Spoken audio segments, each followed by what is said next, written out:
एक भिक्षु हर दिन महात्मा बुद्ध से कहता, मैंने मन को जीत लिया है, अब यह मुझे विचलित नहीं कर सकता।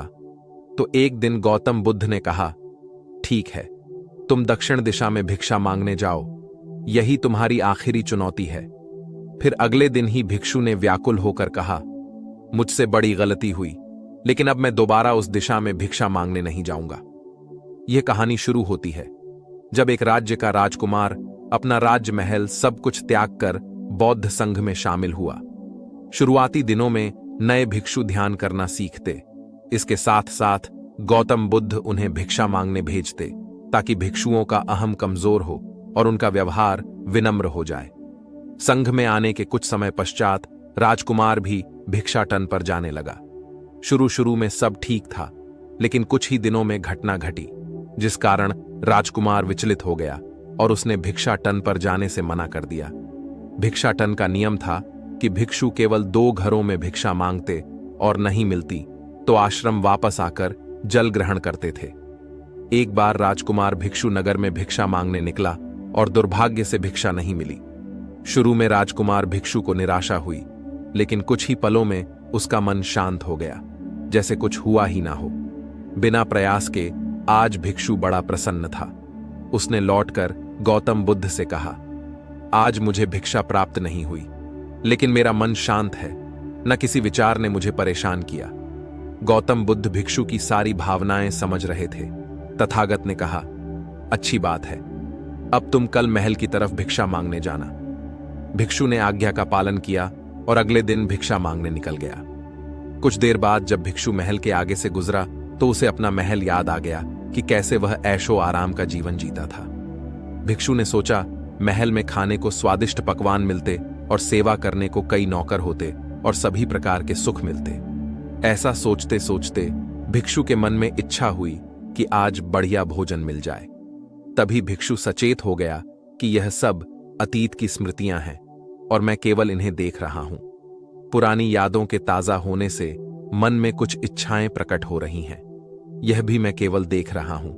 अगर मैं इन शारीरिक इच्छाओं को पूरी करने की लालसा रखूं तो मैं मन की शांत और यह जागृत अवस्था खो दूंगा।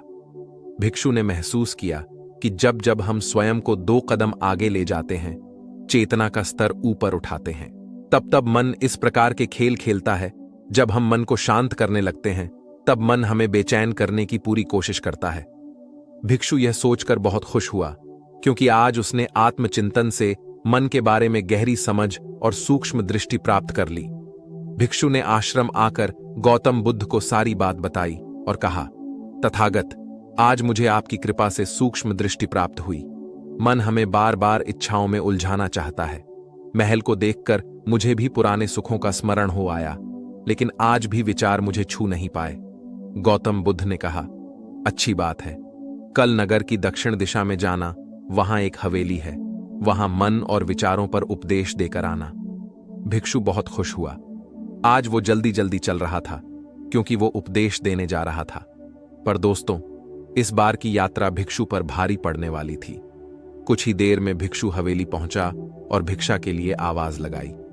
आवाज सुनकर एक सुंदर युवती बाहर आई।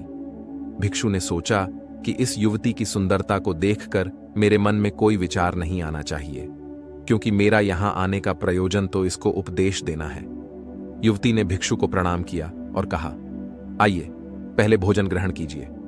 भिक्षु ने भोजन किया, फिर सोचा कि उपदेश देने से पहले थोड़ा आराम कर लेता तो अच्छा होता। भिक्षु यह सब सोच ही रहा था। इसी बीच युवती ने कहा, श्रीमान, आपने अभी अभी भोजन ग्रहण किया है, अब थोड़ा आराम कर लीजिए, फिर उपदेश शुरू करना। यह सुनते ही भिक्षु सतर्क हो गया। जो योजना वह मन में बना रहा था, यह महिला वह सब बिन बताए करती जा रही थी। भिक्षु ने सोचा, यह सब संयोग है, यहां लोग भोजन के बाद आराम करते होंगे। फिर भिक्षु आराम करने लेट गया और विचार करने लगा कि महिला कितनी समझदार है और इसकी सुंदरता बेजोड़ है। अगर मैं राजकुमार होता तो ऐसी ही स्त्री के साथ विवाह करता। भिक्षु के मन में ऐसे ही कुछ विचार चल रहे थे। इतने में युवती फिर से आई और बोली, अगर आप राजकुमार होते तो मुझे उपदेश कैसे देते?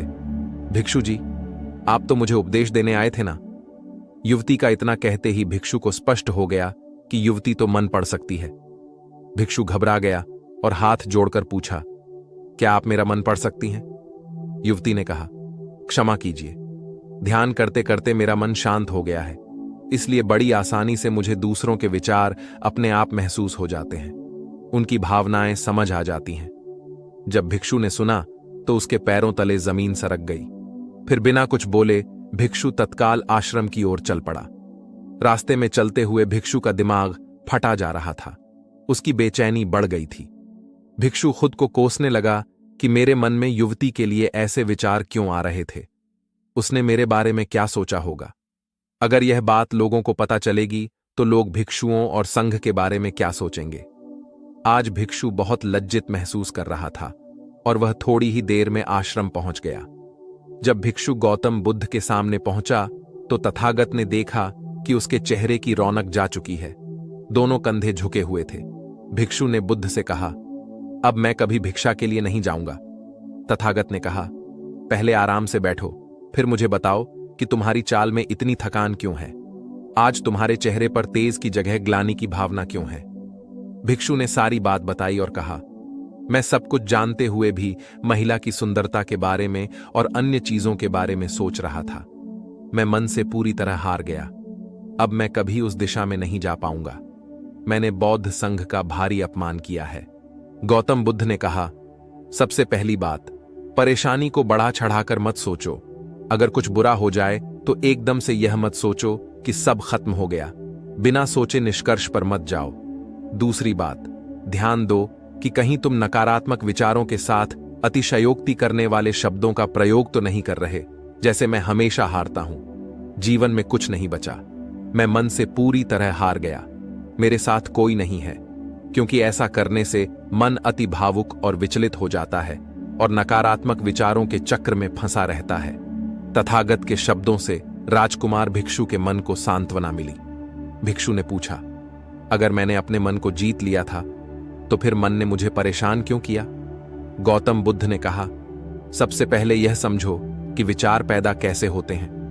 पहले बाहर कुछ हुआ, फिर उस घटना के प्रति अंतर्मन ने प्रतिक्रिया की। इस कारण शरीर में भावना या सनसनी पैदा हुई। फिर इस भावना के प्रति तुम्हारे सचेत मन ने यानी कॉन्शियस माइंड ने प्रतिक्रिया की। इस आखिरी स्टेप को हम विचार कहते हैं। भिक्षु ने पूछा, हमको परेशान करने की विचारों में इतनी शक्ति आती कहां से है?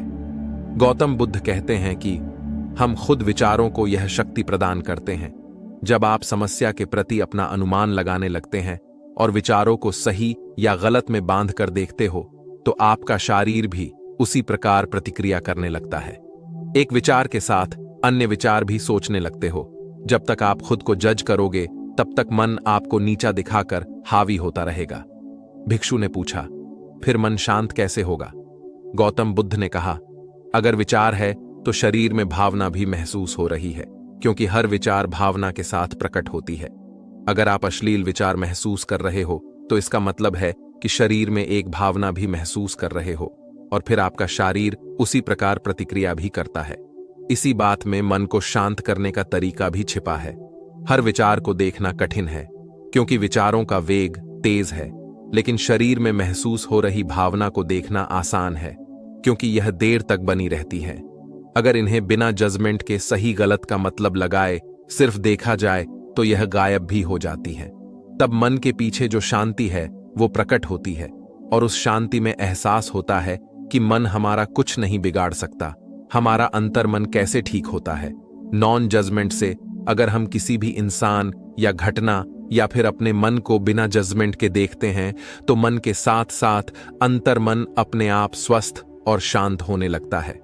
अगर तुमने मात्र यह देखा होता कि इस औरत के प्रति विचार केवल मेरे अंतर्मन के कारण है और यह मैं केवल देख रहा हूं परंतु उसके प्रति कोई प्रतिक्रिया नहीं करते, तो भी तुम सचेत होकर शांत भाव में लौट आते। मन के पीछे जो शांति है वह हमारी सबसे बड़ी ताकत है। हम बड़ी आसानी से विचारों को शांत कर सकते हैं। गौतम बुद्ध कहते हैं, तुम याद रखो, विचार तुमसे हैं, तुम विचारों से नहीं। तुम हमेशा ही अपने विचारों से शक्तिशाली हो, अपने डरों और चिंताओं से शक्तिशाली हो। अब तुम अगले 7 दिन युवती के घर भिक्षा मांगने जाओगे और ध्यान रखना, अपने विचारों से अपने आप को अलग ही रखना। अच्छे बुरे विचार केवल तुम्हारा द्वार खटखटाते हैं। तुम केवल इतना याद रखना कि तुम वह शांति हो जिसमें सब प्रकट हो रहा है। अगले दिन भिक्षु पूरे मार्ग जागृत होकर चला। महिला के घर जाने से पहले थोड़ी घबराहट हुई, लेकिन भिक्षु शांत भाव में बना रहा। विचारों को, शरीर में उठ रही भावनाओं को, डरों को, ग्लानि को, सबको बस देखता रहा। जब वापस लौटा तो वह पूरी तरह शांत था। आज उसमें मैंने मन को जीत लिया है। यह अहंकार भी नहीं था। आज उसने सही मायनों में मन को जीत लिया था। कहानी कैसी लगी? कृपया कमेंट बॉक्स में बताएं। चैनल को लाइक और सब्सक्राइब करना ना भूलें। धन्यवाद।